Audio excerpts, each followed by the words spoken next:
북한군이 개입했다거나 폭도들의 폭동이라는 극우 세력의 5.18 왜곡과 편매 주장. 광주 시민이라면 누구나 분노하지만 정작 그때 무슨 일이 있었는지 정확히 아는 이들은 점점 줄고 있습니다.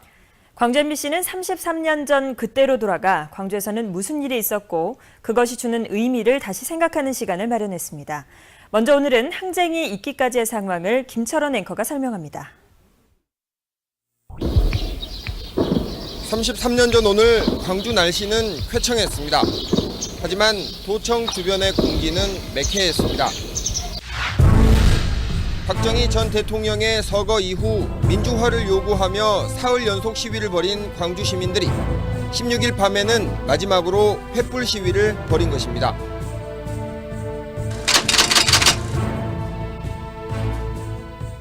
이런 현장은 애들한테도 보여줘야 된다. 그래가지고 초등학교 다니는 애들 데리고 나온 사람도 있고 어떤 사람들은 애들을 이렇게 목말 태워가지고 나와서 그걸 막 보여주면서 환희 아주 축제 같은 그런 시위였습니다. 3만 명 넘는 인파가 매일같이 몰렸지만 집회는 평화로웠습니다. 경찰과의 충돌도 없었고 집회가 끝나면 누가 시키지 않아도 뒷정리를 했습니다. 당시 집회에서는 박관현 전남대 총학생회장의 호소력 있는 연설이 큰 화제였습니다. 우리가 민주화 횃불을 선물하는 것은 이 나라 비비기의 꽃을 상징으로서 꽃이 열린 횃불같이 우리 민주의 열정을 온전히 밝히는 데에도 오랜만에 집회 없는 토요일이었지만 전두환 신군부의 집권 계획은 은밀하고 신속하게 진행됐습니다. 12.12 반란을 통해 군사 권력을 장악한 신군부가 정치 권력마저 삼키기 위해 이날 쿠데타를 감행한 겁니다. 자정을 기해 비상계엄을 전국으로 확대하면서 집회와 파업 금지, 언론의 사전 검열, 대학엔 휴교령을 내리는 등 민주주의라는 제도 자체를 정지시켜버렸습니다. 그리고 정치인과 학생 등 전국의 시국 인사 3,000명을 심야에 불법 체포했습니다. 5월 18일 0시 되기 직전에 학교에서 체포가 돼서 합수부로 이제 넘어가 있었고 실제 무슨 일이 벌어졌는지 전혀 몰랐어요. 한 일주일 동안. 전국의 주요 시설과 대학에는 육군 최정예 부대인 공수특전사 군인들을 투입했습니다. 전남대와 조선대에도 17일 밤 7공수여단 900여 명의 군인들이 투입됐고 한밤중에 시국인사 8명과 학생 112명을 잡아들였습니다.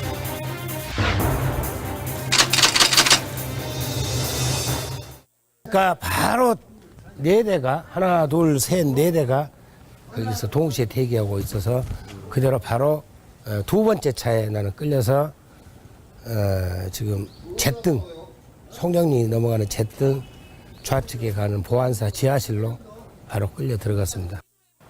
1980년 5월 18일부터 27일까지 열흘 동안 계엄군의 총칼에 무고한 시민 165명이 숨지고 3,000명이 넘게 다친 광주의 핏빛 5월은 그렇게 시작되고 있었습니다. MBC 뉴스 김철원입니다. 5.18은 왜 하필 광주에서 일어났나 이런 의문 가진 분들이 많습니다. 신군부 명령에 따라 계엄군이 유독 광주에서 살인 진압을 펼쳤고 시민들은 이런 불의에 맞서서 적극 저항했기 때문입니다. 33년 전 오늘 그때로 거슬러 올라가 봅니다. 김철은 기자입니다. 33년 전 오늘은 일요일이었습니다. 시민들이 휴일의 여유를 즐길 무렵인 오전 10시, 전남대는 분위기가 심각했습니다. 학교를 장악한 계엄군과 학생들 사이에 투석전이 벌어진 겁니다. 5.18의 신호탄이 되는 사건입니다. 계엄군은 닥치는 대로 곤봉을 휘둘렀고 도망가는 학생들을 끝까지 쫓아가 붙잡았습니다.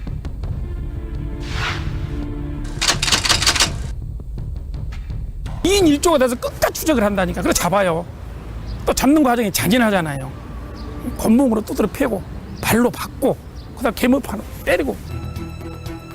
이전과 달라도 너무 다른 공격적 진압에 놀란 학생과 시민들은 비상시에 도청으로 모이자는 약속대로 금남로로 몰려갔습니다. 하지만 그곳에서도 길을 막아선 건 경찰이 아닌 특전사 군인들이었습니다. 진압 방식은 잔인했습니다. 내 머리를 이제 뒤통수가 뻥 하는 거예요. 그래서 멍 해갖고 있는데 이렇게 보니까 이제 내 몸이 공중에 뜨는 거예요. 언제 차가 왔는지 트럭에 이렇게 양쪽에서 계엄군들이 이렇게 잡아서 이렇게 끌어올려가지고 바닥에 세니까 이 새끼 없죠. 전두환 신군부는 계엄령을 확대하면서 전국에 공수부대를 보냈지만 유독 광주에만 병력을 집중시켰습니다. 처음 시작할 때만 하더라도 시위대 규모가 수백 명에 불과했는데 7공수에 이어 11공수, 또 3공수 병력을 자꾸자꾸 내려보냈습니다. 나중엔 5천 명의 사단 병력 전체를 보냈고 항쟁 마지막엔 2만 명이 넘는 군인들이 인구 73만의 도시에 깔리게 됐습니다. 하지만 이런 초강경 진압에도 광주 시민들은 굴하지 않았습니다.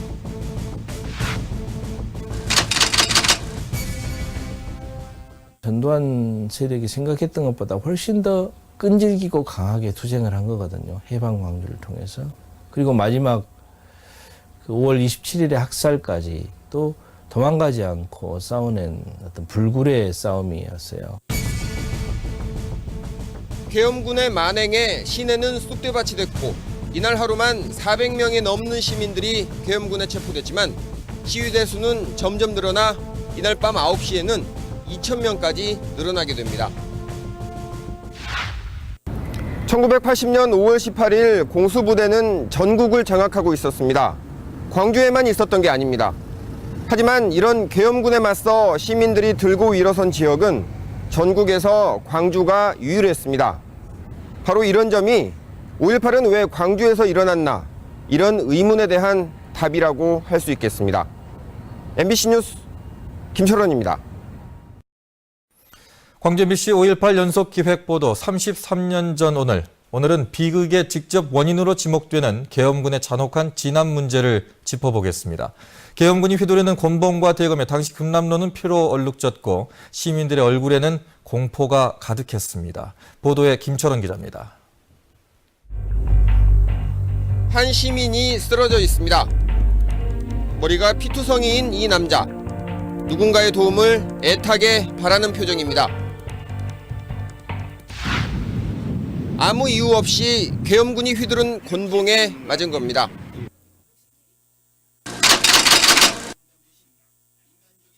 저도 이해가 안 가요. 그게 우리가 그 나쁜 짓을 하고 그랬다면 모르는데 아무 않고 바둑을 뒤고 있는데 무엇이 후다닥 하기에 고기만 돌리는 것밖에 생각이 안 나요. 방향을 한다든가 싸움을 했다든가 그런 것도 없이 느닷없이 맞아보니까 이게 정신이. 진압은 하루 전보다 더 잔인해졌습니다. 구타나 폭행이라는 단어로는 설명이 부족할 정도였습니다. 달아나는 시민들은 쫓아가서 기어이 붙잡았습니다. 잡힌 사람들을 총 개머리판으로 내리찍었고 군홧발로 걷어찼으며 남녀 할 것 없이 옷을 벗겼습니다.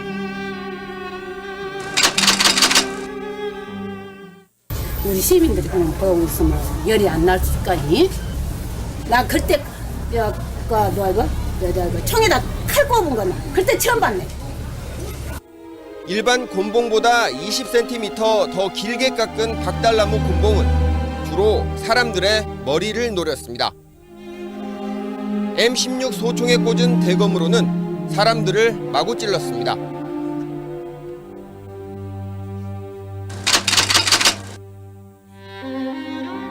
대검으로 희리하게 그 찔린 여기 그림에도 있네만 피가 팍팍 쏟잖아. 동맥이 이렇게 저기 하니까 우리 옷에도 막 피가 쏟고 벽에도 막 이렇게 피가 쏟구치고. 5.18 초기 계엄군이 얼마나 잔인하게 사람들을 때려잡았는지는 당시 경찰 방침과 비교해보면 선명히 드러납니다. 당시 31사단장인 정웅 소장조차 계엄군 진압이 너무 잔혹하다며 자제를 명령했지만 특전사 군인들은 이를 따르지 않았습니다. 민주화 운동을 하는 사람들은 북한을 이롭게 하는 사람, 남침을 유도하는 사람. 그렇기 때문에 너희들은 적이다. 계엄군은 그렇게 배웠어요. 따라서 시내에서 시위를 하는 대학생이나 시민이나 모두가 북한의 남침을 유도하는 적, 빨갱이. 그리고 그들은 곤봉을 휘두르면서 이 빨갱이들아라고 외치면서 했고. 한편 5.18 최초 희생자인 김경철 씨는 이날 새벽 광주 기독병원에서 숨집니다. 전날 금남로에서 계엄군에게 무차별 구타를 당한 게 직접 사인이었습니다. 계엄군의 이런 살인적 진압에 시민들은 처음엔 놀라고 두려워했습니다. 그리고 도대체 왜 이런 알 수 없는 일이 일어나는 것이냐며 답답해하기도 했습니다. 하지만 시민들의 이런 감정은 곧 불의를 저지른 전두환 신군부에 대한 분노로 발전하게 됩니다. MBC 뉴스 김철원입니다. 5.18 당시 신문과 방송은 사실을 알리지 못했습니다. 오히려 시민들을 폭도로 몰았습니다. 이 같은 언론 부재 속에서 시민들은 유인물과 가두방송으로 신군부의 만행을 알리기 위해 무던히도 애를 썼습니다. 33년 전 오늘 기획보도 김철원 앵커입니다. 광주 문화방송 건물이 불타고 있습니다. 사람들이 죽어나가는데도 이를 전혀 보도하지 않는데 분노한 시민들이 이날 밤 MBC와 KBS 등 방송국에 불을 지른 것입니다. 항쟁 기간 동안 시민들을 폭도로 몰았던 방송들은 전두환 집권 내내 땡전 뉴스로 전락했습니다. 달했던 난동자들의 방화, 파괴, 살인, 약탈 행위 등의 난동은 정부 및 계엄 당국의 설득과 선무 활동의 효과와 신문도 신군부의 검열과 보도 통제 때문에 광주의 진실을 알리지 못했습니다.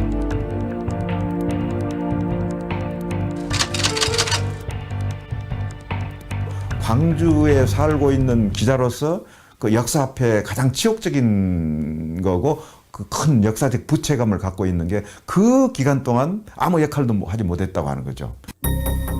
시민들은 여기 사람이 죽어간다고, 군인들이 시민들을 죽이고 있다고 이 사실을 미치도록 알리고 싶었지만 이를 전달할 방법이 없었습니다. 언론이 사라진 세상, 그래서 시민들은 스스로 언론이 됐습니다. 유필로 쓴 대자보와 성명서, 유인물을 만들어 뿌렸고 가두방송으로 도청 앞 상황을 알렸습니다. 광주 시민 여러분, 여기는 대학생 수석대책위원회 방송반입니다. 들불 야학 강사들이 만든 투사회보는 대한 언론 중에서도 단연 시민들의 신뢰를 받았습니다.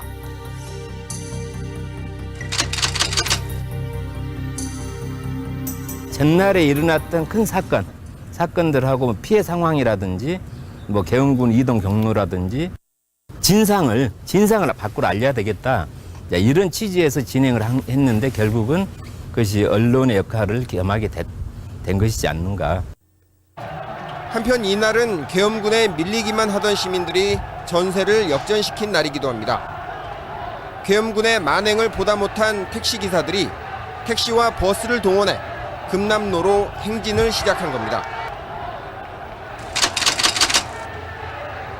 학생들을 우리가 방패막이는 대주자, 맨몸으로는 안 되겠고 군대식으로 장갑차 대용으로 차로 장갑차 행수를 군진해가지고 진영을 짜가지고 차로 밀자, 그 방법밖에 없다. 계엄군은 총을 사용하기 시작했습니다.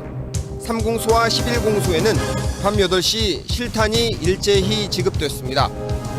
밤 11시 광주역에서는 계엄군이 총을 난사해 시민 4명이 죽고 수십 명이 다쳤습니다. 이 같은 만행에도 금남로에는 무려 10만 명이 넘는 시민들이 쏟아져 나왔고 다음날 새벽까지 밤샘 시위를 벌이며 계엄군을 압박했습니다. 시민들은 애국가를 불렀고 버스 위에 올라가 태극기를 흔들며 민주주의를 요구했습니다.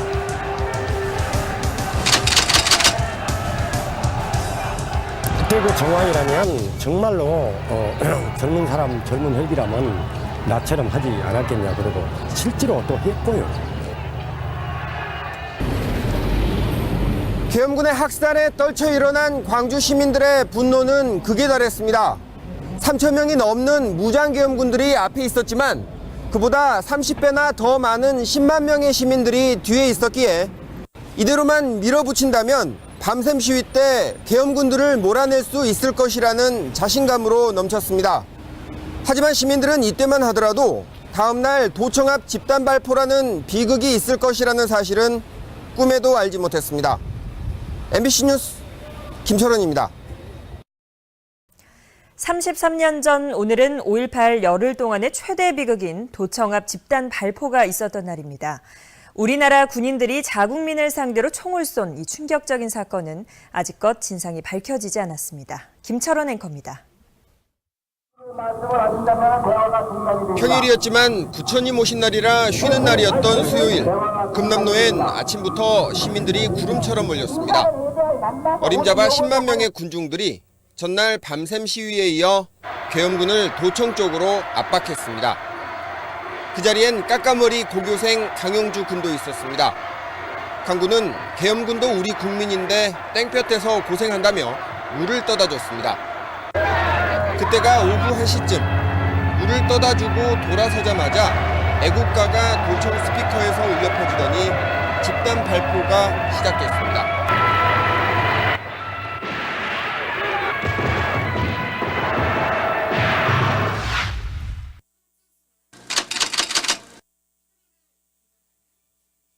뭔 애국가 소리 하고 쳐다봤죠? 근데 애국가 소리가 딱 멈추자마자 총소리가 콩복듯이 나는 거야. 내가 물을 떠나준 군인이 시민들을 향해서 발포했다는 거죠. 그 군인한테 물을 떠다 준 내 자신을 용서할 수가 없었어요. 사격은 10분 동안 계속됐습니다.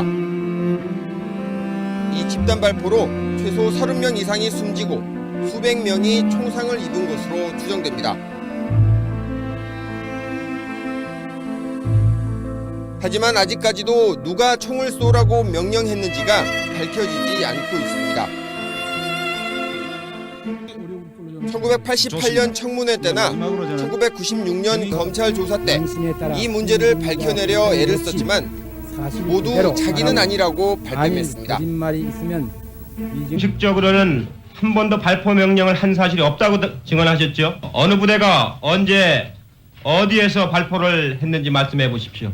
그와 같은 세부 사항은 제가 파악할 수 없는 말단부대 조그만 말단부대 사건입니다. 발포 직전 발포 명령의 존재를 현장에서 직접 확인한 기자가 있습니다. 광주시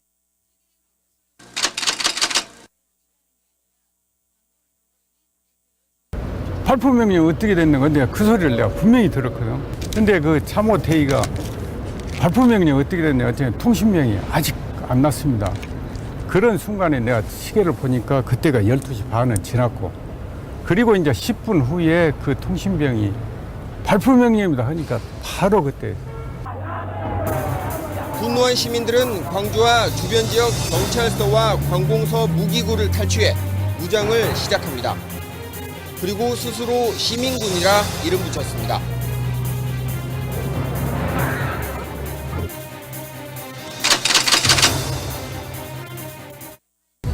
맨손인 사람들한테 총을 쏘고 죽이는데 이것을 무기를 들지 않는다고 하면 저들에게 다 개죽음을 당할 수 있겠다.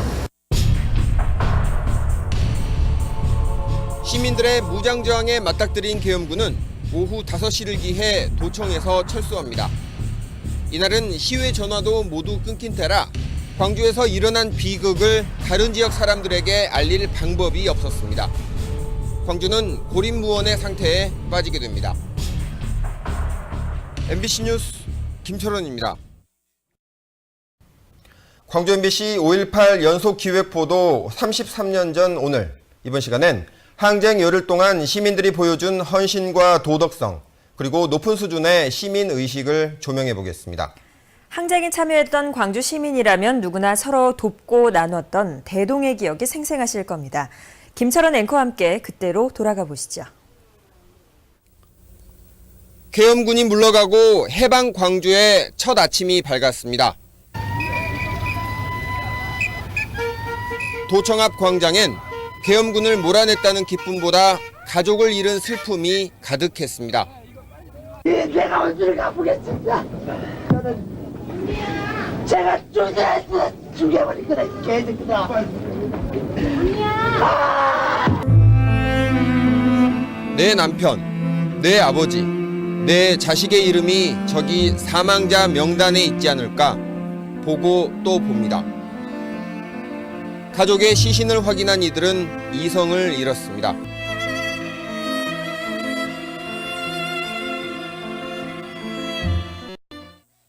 시민들은 빠르게 냉정을 되찾았습니다. 할아버지도, 갓난아기 엄마도 5.18 이전 민족민주화 성회 때 그랬던 것처럼 다시 도청 앞 광장에 둥그렇게 모여 앉아 머리를 맞댔습니다. 최후의 1인까지 싸울 것입니다. 이 성전에 여러분 함께 동참하십시오. 고립무원의 상태였지만 스스로 질서를 유지하자며 서로 다짐하고 격려했습니다.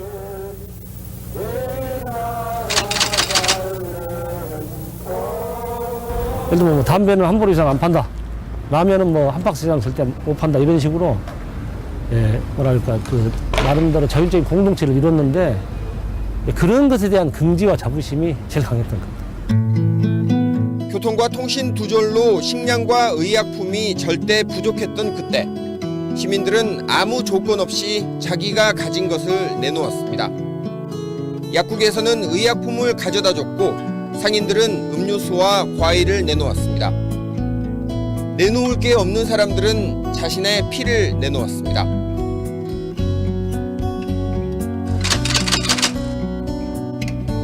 전대병원 담 쭉 잊어서 있고 또 이 남광주 사거리 변무청 쪽으로 쭉 있는데 줄이 끊어지들 않았어요. 피가 남아가지고 우리가 다른 데로 보내줄 정도가 됐었죠. 어머니들은 누구랄 것 없이 거리에 솥을 걸고 밥을 지었습니다. 양동시장과 남광주시장, 대인시장 상인들은 장사를 작파하고 주먹밥을 만들어 시민군을 먹였습니다.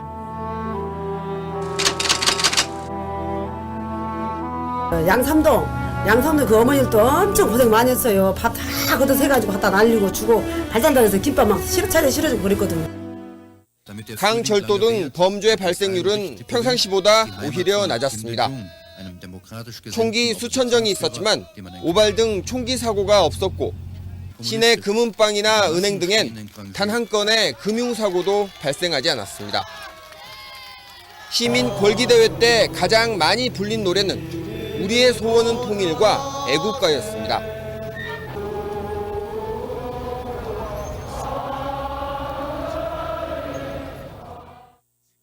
주먹밥과 헌혈 그리고 완벽한 치안을 보여준 시민들의 헌신과 시민정신은 5.18의 신화로 자리 잡았습니다. 이런 시민들을 폭도로 내몰았던 전두환 신군부가 이후 몰락의 길을 걷게 된 건 당연한 결과였습니다. MBC 뉴스 김철원입니다.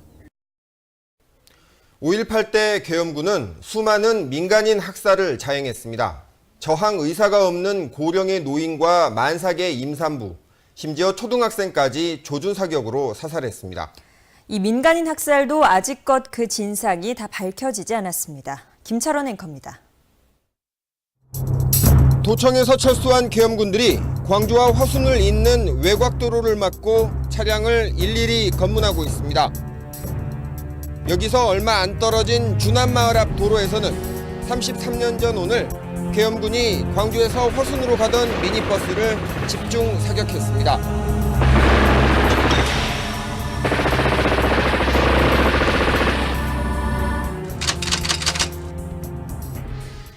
집에 온 뒤 냄새가 펄펄 나.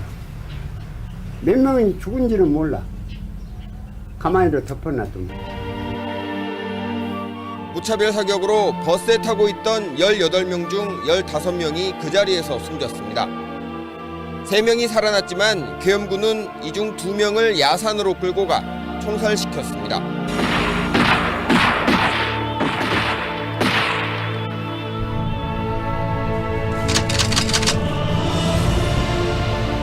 거기에 막 도착해가지고요. 막 좀 서 있는데 한 분이 내려오시더라고요. 좀 높은 사람 같았어요. 그 중에서. 높은 사람 같아가지고 뭐라 그랬냐면은 왜 귀찮게 데리고 왔냐 그러면서 비슷한 일은 광주 나주간 도로에서도 있었습니다. 군안마을 학살 사건의 10일 공수가 송암동으로 이동하면서 무차별 사격해 저수지에서 놀던 10살 방광범 군과 놀이터에서 놀던 13살 전재수 군이 숨졌습니다.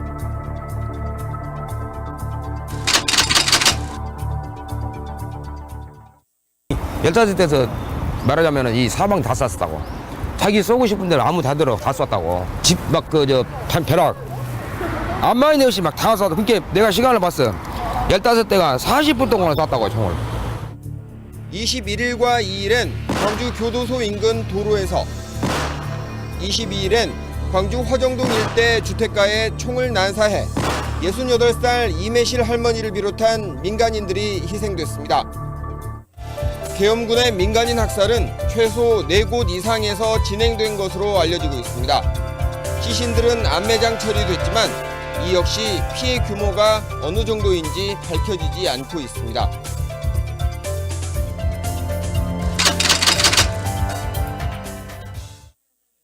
우리 엄마가 그 요청역 그 산 있잖아요. 그 앞에 그 야산에다 이렇게 구덩이를 파가지고 그 사람들이 그 구덩이에 어마어마하게 들어 있었대요. 그래가지고 페인트를 얼굴에 쫙 페인트를 찌끄렸대요.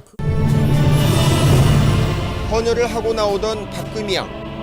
남편의 소식이 궁금해 나왔던 만삭의 임산부 최미애 씨도 계엄군의 조준 사격에 숨진 대표적 민간인 희생자들입니다.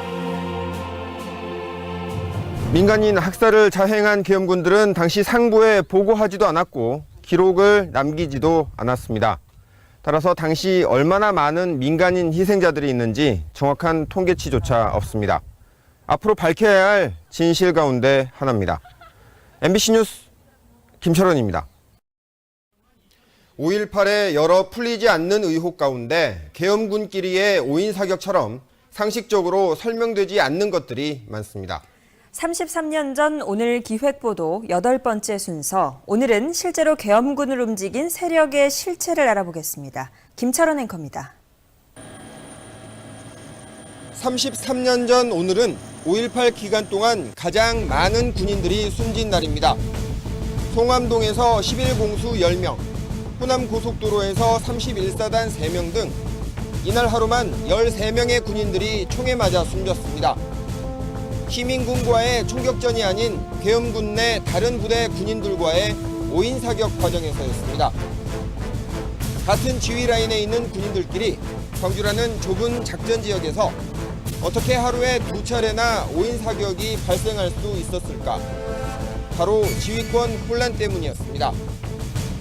외부에서 투입된 병력이 공수부대라든지 24단이라든지 그리고 향토사단이라든지 자체 병력하고는 다른 통신 체계를 가지고 있었다. 지휘 체계를 가지고 있었다. 또 사용한 통신 기기도 달랐어요. 예비 주파수라든지 호출부도 다 틀렸어요. 당시 광주 지역 계엄군의 지휘권은 현재 장성 상무대의 전신인 전투교육사령부 사령관한테 있었습니다.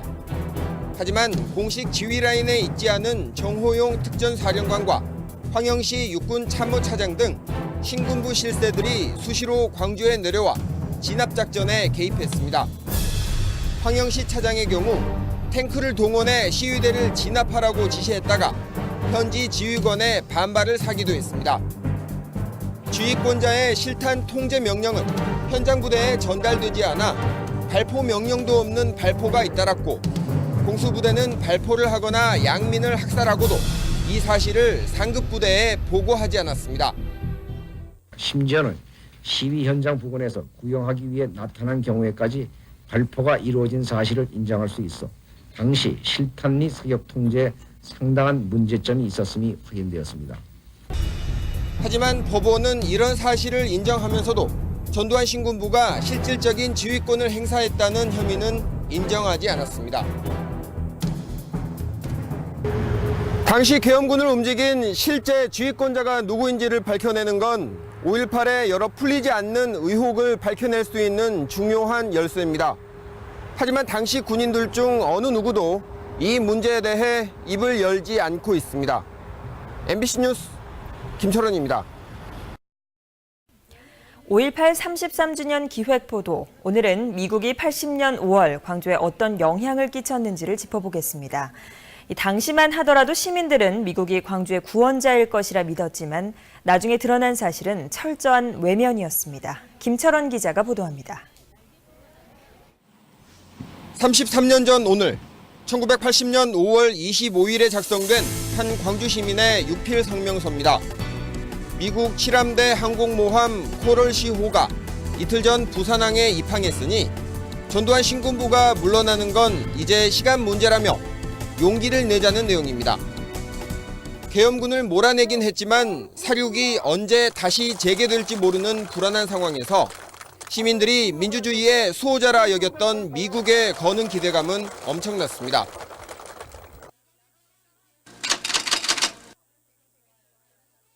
미군 군함이 부산으로 오고 있다는 대자보가 나왔어요. 그러니까 야, 우리를 구출하러 온다. 그래가지고 얼마나 설레했는가 모르겠어요. 그래서 기자들도 굉장히 기대를 하고 그랬던 기억이 납니다. 하지만 미국은 광주 시민의 기대와는 정반대로 움직이고 있었습니다. 5.18 직전 글라이스틴 미국 대사와 크리스토퍼 미 국무부 차관이 주고받은 비밀 전문입니다. 미국 정부는 전두환 신군부가 시위 진압을 위해 특전사를 동원할 것이라는 걸 알고 있었고 심지어 신군부에 지지 의사를 보여야 한다고 하고 있습니다.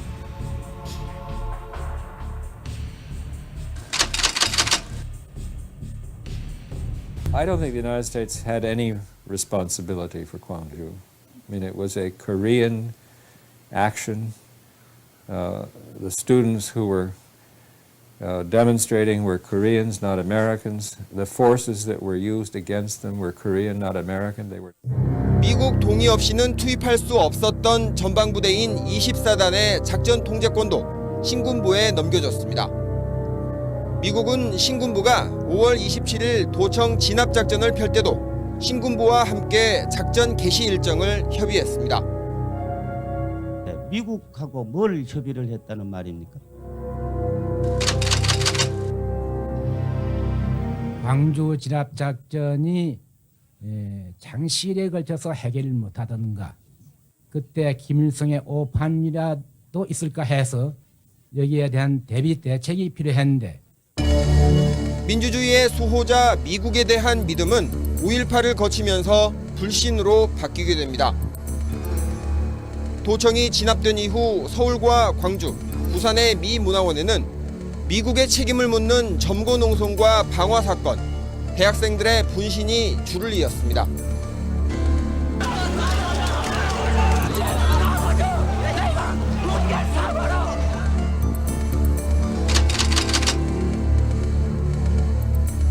(5.18을) 계기로 해서 드러나게 된 거죠. 확인되고 미국의 양면성, 민주주의를 위해서 뭔가 역할도 하지만 그것은 미국의 국익의 차원, 또 미국의 전략적 이해관계 차원에서 하는 행동이었다. 광주 학살의 책임을 물어 전두환 신군부에게는 일부 단죄가 이루어졌습니다. 하지만 학살을 방조하고 전두환 정권을 지지했던 미국은 지금까지도 책임이 없다는 입장을 고수하고 있습니다. 80년 5월 광주의 진실을 밝혀내기 위해선 반드시 풀고 넘어가야 할 문제입니다. MBC 뉴스 김철원입니다. 계엄군의 진압이 임박해 있던 33년 전 오늘 이 시각, 도청엔 죽음을 뛰어넘은 숙연함과 광주를 지키겠다는 결기가 가득했습니다.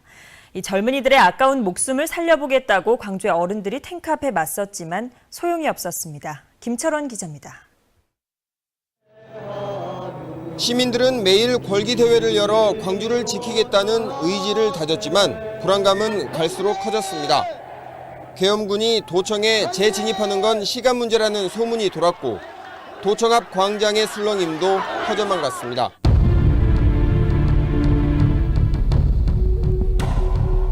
도청에서 계엄군을 몰아낸 지 엿새째인 새벽 5시. 허정동에 계엄군의 탱크가 나타났다는 제보가 접수돼 도청이 발칵 뒤집혔습니다. 드디어 진압이 시작된 것일까? 불안해하는 시민들과 맞서 싸우겠다는 항쟁 지도부를 진정시키며 홍남순 변호사 등 광주의 어른들이 일어섰습니다. 탱크 앞에 드러누워서라도 진압을 막겠다며 이른바 죽음의 행진을 시작했습니다.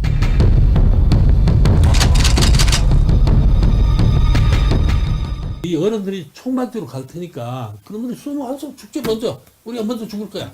어? 그럼 너희들은 여기서 끝까지 사수해라. 만일에 우리를 죽이고 여기 오면 너희들도 마지막 한 살까지 싸워라. 광주의 자존심을 지키고 싸워라. 계엄군은 일단 탱크의 머리를 돌려 돌아갔지만 시민들 사이의 동요는 더 커졌습니다. 항쟁 지도부는 마지막 순간이 임박했음을 직감하고 처음이자 마지막 외신 기자 브리핑을 진행했습니다.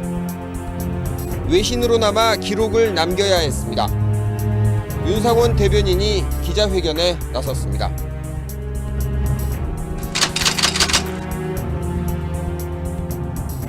북을 향하고 있는 총이 왜 남을 향하고 있는지 모르겠다. 상황이 어렵다. 식량이 떨어져 가고 있고 물도 바닥나고 있고 우리는 빨갱이가 아니다. 우리 매일 반공 구호를 외치고 시작합니다. 그렇게 몰고 가지 마라. 억울하다. 오후 들어 도청 앞 광장 상공에서는 헬기가 소탕작전이 임박했음을 알리는 전단을 뿌렸습니다. 문을 열지 마십시오. 시민은 폭도를 숨겨주지 마십시오. 시민은 군작전에 협조해 주십시오. 항쟁 지도부는 학생과 여성, 노약자들을 도청 밖으로 보냈습니다. 하지만 집에 갔다 다시 도청으로 돌아오는 젊은이들이 있었습니다.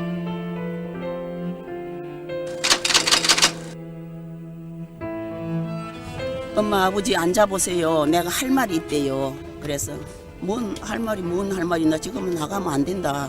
지금 나가면 죽은다. 그 잡초를 누가 뽑을 것이요.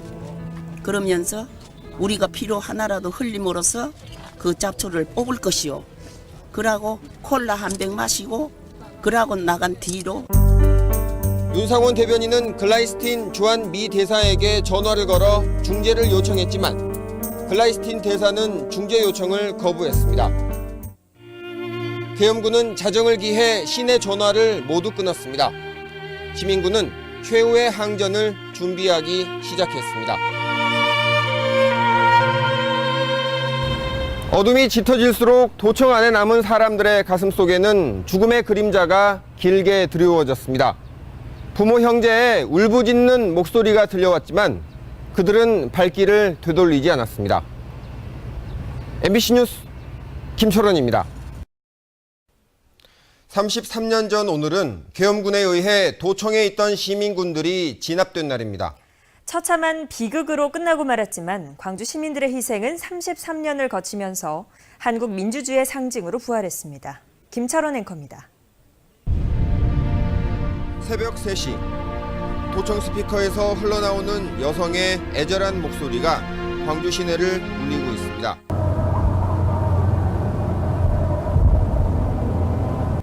광주 시민 여러분, 계엄군이 쳐들어오고 있습니다. 학생들이 죽어가고 있다고.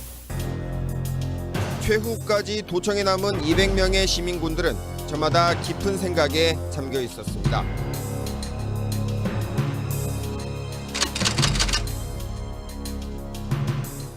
시민군 대변인 윤상원은 외무 담당 부위원장 정상용과 마지막 얘기를 나누고 있었습니다. 죽음이 코앞에 다가와 있었지만 대화 내용은 담담했습니다.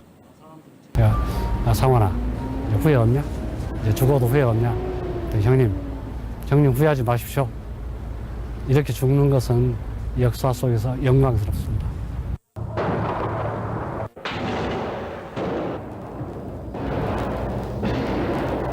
이른바 폭도 소탕 작전은 30분도 안 돼 끝났습니다. 도청 안에서 14명, YMCA 등 도청 인근에서 12명 등 26명이 계엄군의 총탄에 새벽 이슬로 쓰러져 갔습니다. 200명도 안 되는 시민군이 100배나 더 많은 2만 명의 정규군에 맞선다는 건 애초에 말이 안 되는 싸움이었습니다. 계엄군은 승전가를 불렀습니다.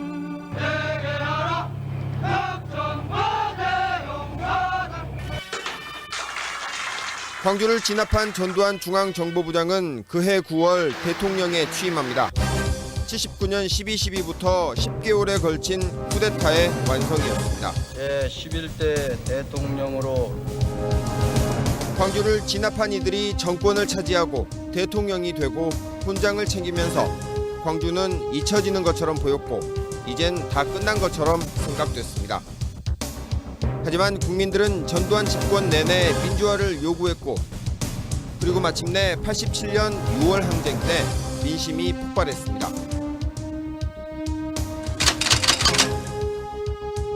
(1980년) 이후에 87년 6월 항쟁 때까지 7년간 당시 민주화운동을 했던 거의 모든 사람의 머릿속을 지배했던 생각이 광주의 전국화, 5.18의 전국화. 10개, 20개의 광주는 진압 못한다, 저쪽에서. 민주화 이후 5.18은 극적인 반전을 맞습니다. 폭도들은 유공자가 됐고 폭동은 한국 민주주의의 상징적 사건이 되면서 제자리를 찾아가는 것처럼 보였습니다. 하지만 이 역시 다 끝난 게 아니었습니다. 5.18을 왜곡하고 폄훼하는 세력들이 기지개를 켜면서 틈을 노리고 있습니다.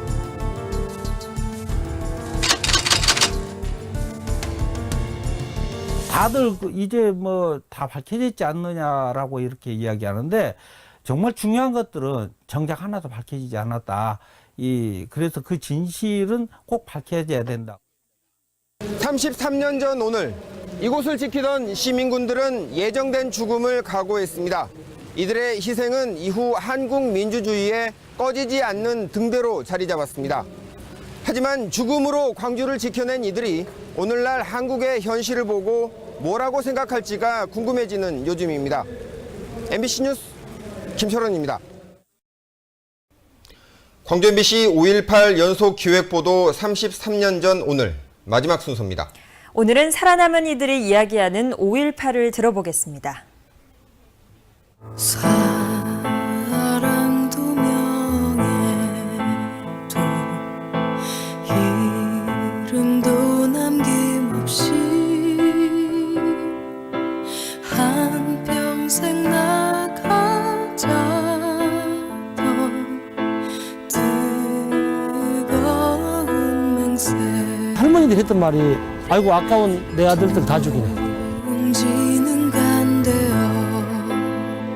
가족들이 이제 어찌 알고 이제 와가지고는 아직도 이렇게 따뜻하다고 그런데 어떻게 이렇게 영안실로 보내냐면서 막 우니까 우리도 막 같이 이미 어떻게 할 길이 없다. 단 한 명도 저희들이 했습니다. 오판했습니다. 라고 시인하거나 사과를 한 적이 없습니다.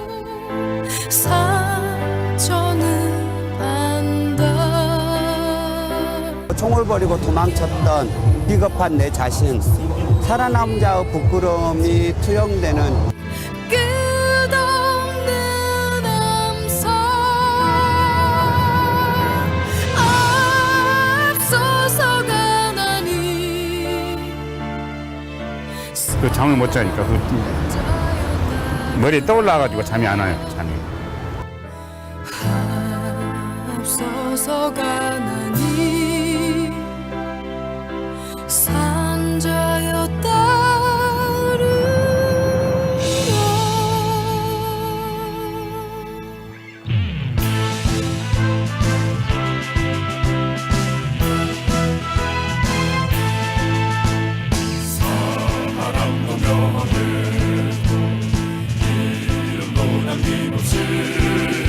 살면서 다시 그런 기회가 주어지면 똑같이 그렇게 할 수밖에 없다는 거죠.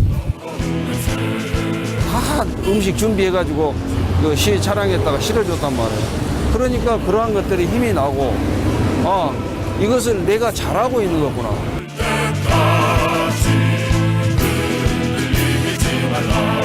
균형 있는 민주 발전을 한 토대고 역사의 현장이다. 우리가 잊지 않고 대대로 광주의 의미를 가르쳤다. 좋은 큰 민주화를 위해서 헌신했다. 내 몸 망가졌다 하더라도 나 그렇게 사보고 삽니다. 우리 국민 모두가 할 수 그런 높은 정의감과 민주주의를 가지고 있었다. 이게 세계사적으로 가장 자랑스러운 면이 아닌가.